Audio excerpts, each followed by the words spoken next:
Sriman Narayana Narayan Hari Hari Sriman Narayana Narayan.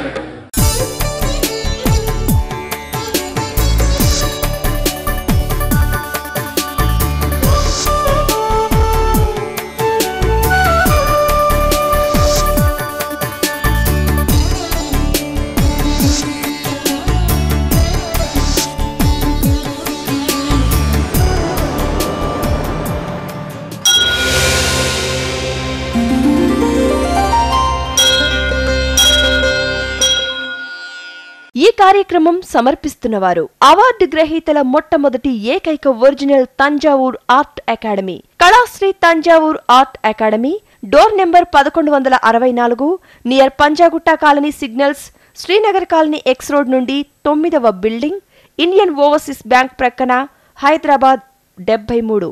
Website www.kalasriarttemple.com। Sriman Narayana Narayan Hari Hari Sriman Narayana Narayan Hari Hari Sriman Narayana Narayan Hari Hari Sriman Narayana Narayan Hari Hari. కనపడని సర్వ దేవతల చిత్రాలను కనుల ముందు సాక్షాత్కరింపచేసే దైవాంశ కళ చిత్రకళ. పుట్టుకతో మాత్రమే వచ్చే అరుదైన చిత్రకళను రత్నశాస్త్రం, నాడీశాస్త్రం, వర్ణశాస్త్రం, వాస్తు, జ్యోతిష్య, సాముద్రిక లక్షణాలన్నింటితో క్రోడీకరించి బ్రహ్మీ ముహూర్తంలో నక్షత్రయుక్తంగా దేవీ దేవతల అదృష్ట చిత్రాలను చిత్రీకరించటం కళాశ్రీ కేశవ గురుస్వామి ప్రత్యేకత. వీరి తండ్రిగారైన గురుస్వామి సిద్ధయోగి శాస్త్రీయ చిత్రకారుడు కావటం చేత వారి నుండి వారసత్వంతో గురు శిష్య పరంపర సంప్రదాయ పద్ధతిలో యోగా, చిత్రకళను తీవ్ర సాధన చేసి వాటిని అభ్యసించారు. అంతేకాక తమిళనాడు ప్రభుత్వం నుంచి 9 డిప్లొమోలు మరియు దరిదాపు అన్ని రాష్ట్రాల నుండి జాతీయ స్థాయి అవార్డులు, రివార్డులు అందుకోవటం ఎంతో విశేషం. వీరి సంతానం కూడా చిత్రకారులే కావటంతో పాటు వీరు కూడా అవార్డ్స్ గ్రహీతలే కావటం మరో విశేషం. వీరి కుటుంబంలోనే పద్మశ్రీ, కళాశ్రీ అవార్డుల పంట పండింది. ప్రభుత్వం వారు వీరి ప్రతిభను గుర్తించి గురు శిష్య పరంపర చిత్రకళా పీఠానికి గురువుగా నియమించారు. కళాశ్రీ కేశవ గురుస్వామి చందమామ, బొమ్మరిల్లు వంటి అనేక పత్రికలకు చిత్రకారునిగా పనిచేయటమే కాక జాబిల్లి అనే మాసపత్రికకు చిత్రకారునిగా, సంపాదకుడిగా, ప్రచురణకర్తగా తన ప్రతిభ పాటవాలను ఆనాడే చాటుకున్నారు. సిరి సంపదలను ప్రసాదించే అదృష్ట వాస్తు చిత్రాలను చిత్రీకరిస్తూ వీటిలో అదృష్ట ముద్రలను, అదృష్ట సంకేతాలను జోడించి క్రోడీకరించి త్రికళా చిత్రాలను అందరి పూజా గదులలోనూ మరియు వాస్తుపరంగా దేవతల చిత్రాలను వీరికున్న అరుదైన చిత్రకళాయోగ సాధనతోనే బ్రహ్మీ ముహూర్తంలో చిత్రీకరించి అందరికీ అందజేస్తారు కళాశ్రీ కేశవ గురుస్వామి. త్రికళా జ్ఞానంలోనికి సుస్వాగతం.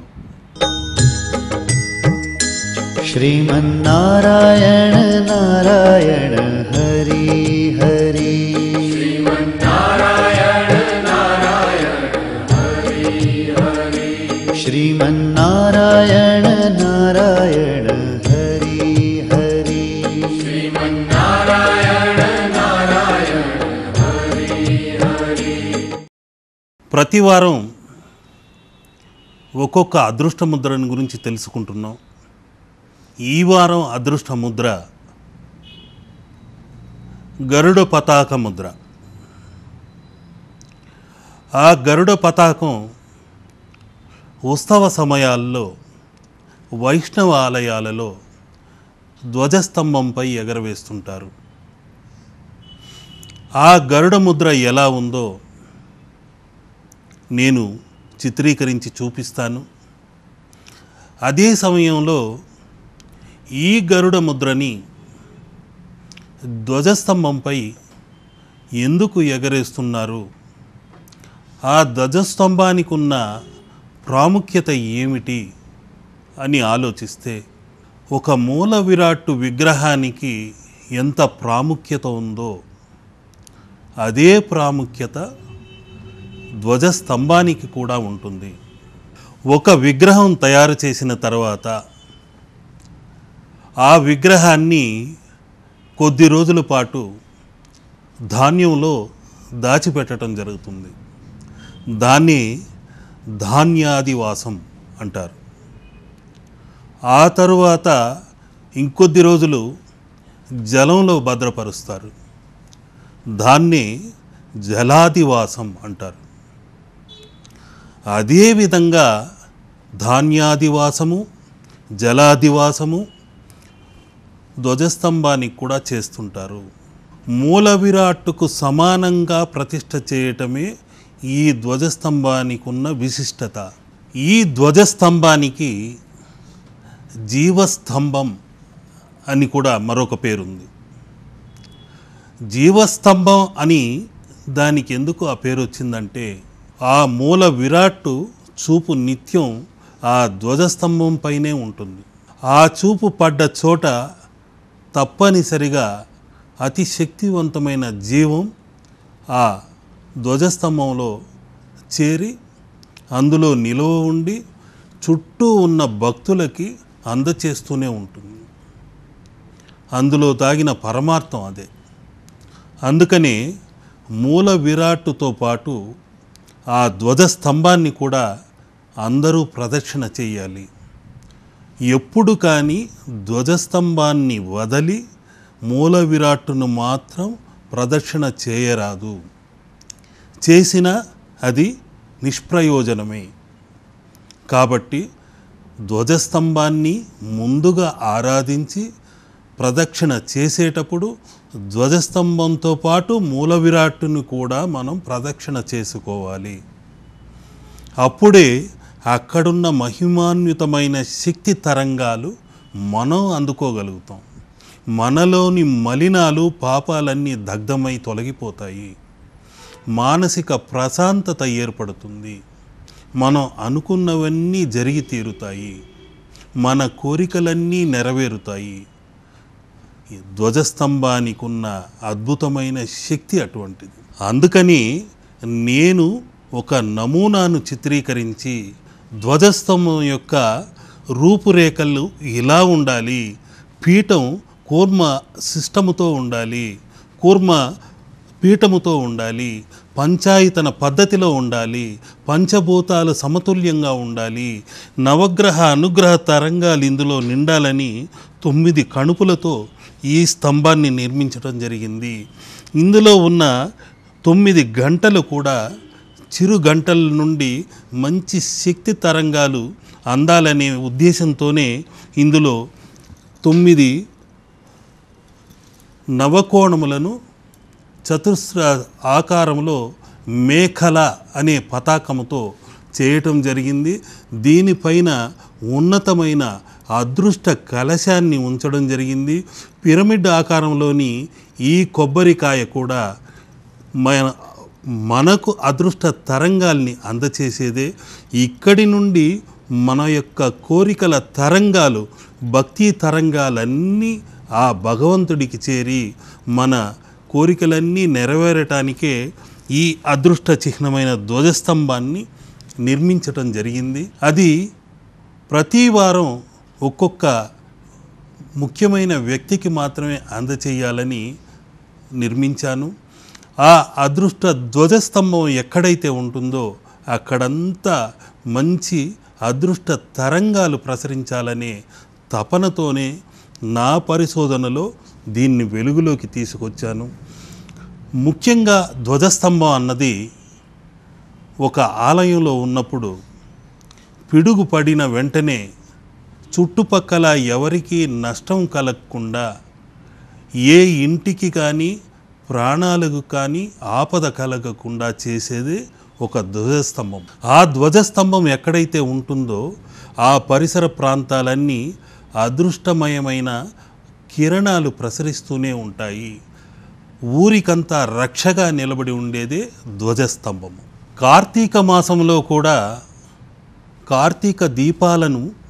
ఈ ధ్వజస్తంభం పైనే వెలిగించి ఆ మయూర ధ్వజుడిని మహాదాతగా ఆరాధించడం జరుగుతుంది.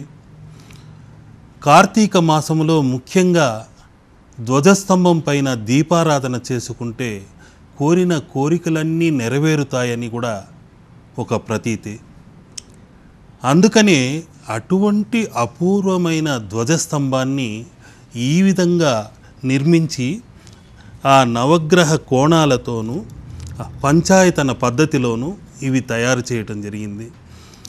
మన యొక్క కోరికలు, సమస్యలు, విన్నపాలు అన్నింటినీ ఈ ధ్వజస్తంభం ముందు మనం నిలబడి విన్నవించుకుంటే అవన్నింటినీ ఈ యాంటెనా ద్వారా పైకెళ్ళి ఆ దివిలోని దేవతలకు అందచేసి వారి దీవెనలన్నింటినీ తీసుకొచ్చి మోసుకొచ్చి ఇందులోకి ప్రసరింపచేసి మన యొక్క కోరికల్ని, సమస్యల్ని అన్నింటినీ స్వీకరించి మనకు అదృష్టాన్ని ప్రసాదించేది, అదృష్ట తరంగాల్ని అందచేసేది స్వర్ణమయమైన ఈ ధ్వజస్తంభం యొక్క ముఖ్యమైన ఉద్దేశ్యము.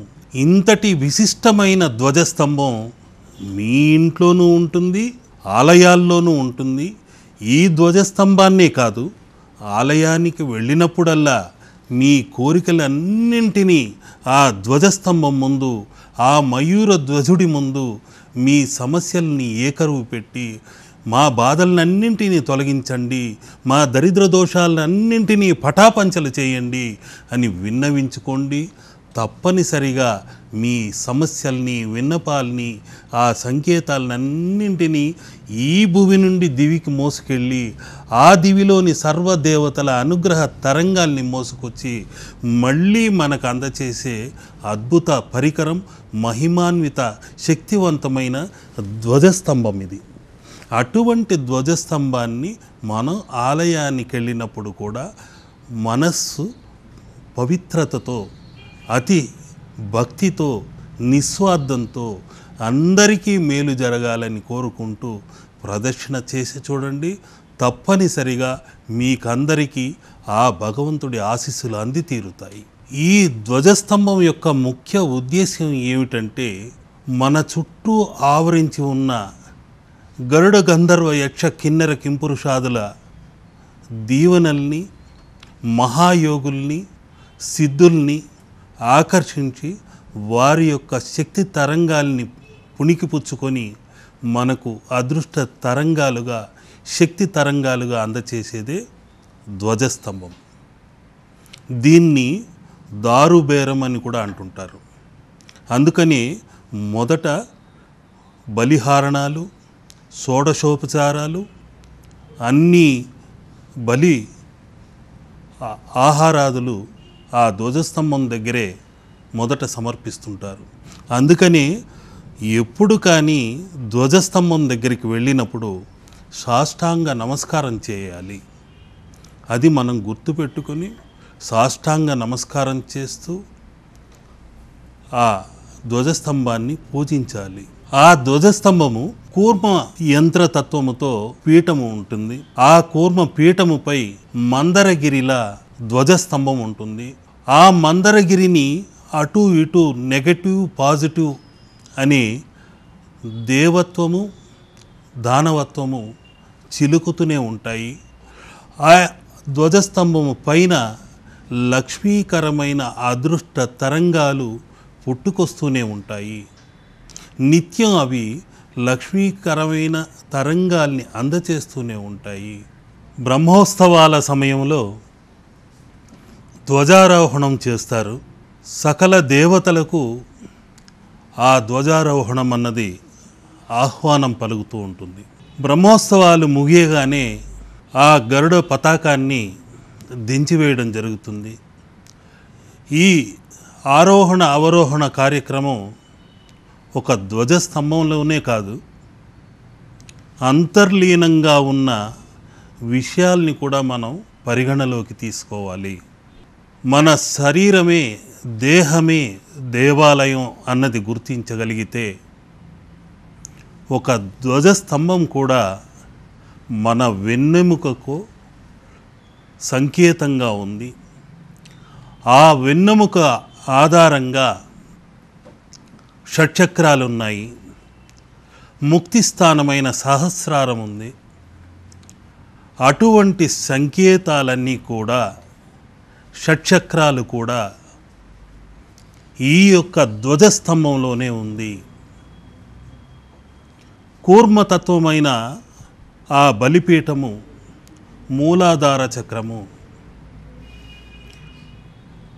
ఆ తర్వాతది స్వాధిష్టానము, మణిపూరకము, అనాహతము, విశుద్ధము, ఆజ్ఞ, సహస్రార, ఇలా అన్ని చిహ్నాలు మన దేహంలో ఎలా ఉన్నాయో, షట్చక్రాలు ఎలా ఉన్నాయో ఈ ధ్వజస్తంభంలో కూడా అవన్నీ ఉన్నాయి. ఆ షట్చక్ర కుండలిని ఆరోహణ అవరోహణలు ఏ విధంగా మన దేహంలో జరుగుతుంటుందో ఈ మహిమాన్వితమైన ధ్వజస్తంభంలో కూడా అదే విధంగా జరుగుతుంటుంది. దేహో దేవాలయ ప్రోక్తో జీవో దేవ సనాతన త్యజ్యదే జ్ఞాన నిర్మాల్యం సోహం భావేన పూజయేత్ అని అన్నారు. అంటే ఈ దేహంలోని జీవాత్మే పరమాత్మ, సనాతనమైనది, అతి మహిమాన్వితమైనది అని తెలియచేస్తుంది. గర్భగుడిలోని మూల విరాట్టు కూడా జీవాత్మ అయితే, ధ్వజస్తంభంలోని శక్తి కూడా ఆత్మ లాంటిదే. ఆలయ పురుషాకృతి ఏ విధంగా ఉంటుందంటే, గర్భగృహం అన్నది శిరస్సు, అర్ధమండపం ముఖం, స్నపన్నం అన్నది కంఠము, మహామండపం వక్షస్సు, నృత్తము అంటే ఉరువు, ఆస్థాన మండపం జంగిక, మహాగోపురం పాదములు. ఆలయంలోకి ప్రవేశించిన తర్వాత గర్భగృహంలోని భగవంతుడిని సందర్శించుకోవడానికి ముందు గర్భగృహం పైన గల విమానాన్ని భక్తుడు సందర్శించుకోవాలి. ఈ పురుషాకృతితో ఉన్న దేహమనే దేవాలయంలాగా ఆలయం కూడా ఉంటుంది. అందుకని ధ్వజస్తంభం కూడా ఆ పరమాత్ముడి లింగముగా భావించి దర్శనం చేసుకుంటారు. పురుషాకృతితో ఉన్న తత్వం అది. పాదములే ప్రాకారములుగా భావించుకోవాలి. మూలాధార స్థానము, స్వాధిష్టానము, మణిపూరకము, అనాహతము, విశుద్ధము, ఆజ్ఞ, సహస్రారము, ఇవన్నీ కూడా దేవాలయాలలో ఏ విధంగా ఉన్నాయో నేను ఇప్పుడు హరిద్ర ముద్రతో మీకు చిత్రీకరించి చూపిస్తున్నాను. ఇలా రెండు చేతులను జోడించి పాజిటివ్ నెగిటివ్ అన్నది ఏకం చేస్తే విద్యుత్ ఉత్పాదన జరిగి ఒక ధ్వజస్తంభంలా ఇలా రెండు చేతుల్ని పతాక చిహ్నంగా మార్చి, ఈ విధంగా మేఖల పతాక చిహ్నం నుండి ఇలా మారితే ఇదే గరుడ ముద్రగా మారుతుంది. ఈ గరుడ పతాక చిహ్నం ఎక్కడైతే ఉంటుందో వైష్ణవాలయాలలో బ్రహ్మోత్సవాలు ప్రారంభమయ్యాయి అన్నది సంకేతంగా తెలియచేసేదే. ఈ ధ్వజారోహణ జరిగినప్పుడు అక్కడ ఉత్సవాలు జరుగుతున్నాయి అన్నదే సంకేతం. అటువంటి పవిత్రమైన గరుడ ముద్రని ఇప్పుడు నేను హరిద్ర చిత్రంగా మీకు చిత్రించి చూపిస్తున్నాను.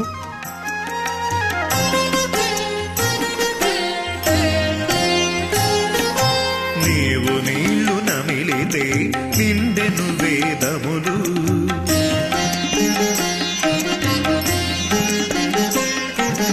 నీవు నీళ్లు నమిలితే నిండెను వేదములు. గరుత్మంతుడు స్వర్ణవర్ణముతో బలిష్టమైన రెక్కలతో విశ్వం అని విష్ణువుని తన భుజస్కంధాలపై మోసుకు తిరుగుతుంటాడన్నదే ముఖ్యమైన సంకేతము. ఈ గరుత్మంతుడి చూపు కూడా చాలా నిశితంగా ఉండి సర్పాంశంతో ఉన్న దుష్టులెవరున్నారు వారిని బంధించి నరకాన పడివేసేదే గరుడ చిహ్నము. కడ్డమేది లోకమున సరివేరి నీకు మరి సర్వేశ్వర హరి.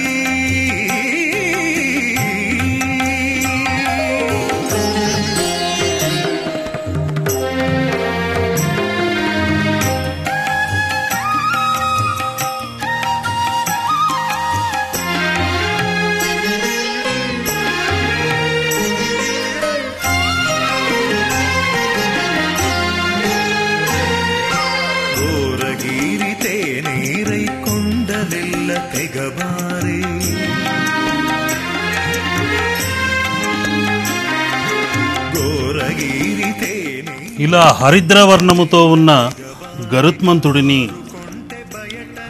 ఆగమశాస్త్ర ప్రకారం బలిష్టంగా శక్తివంతంగా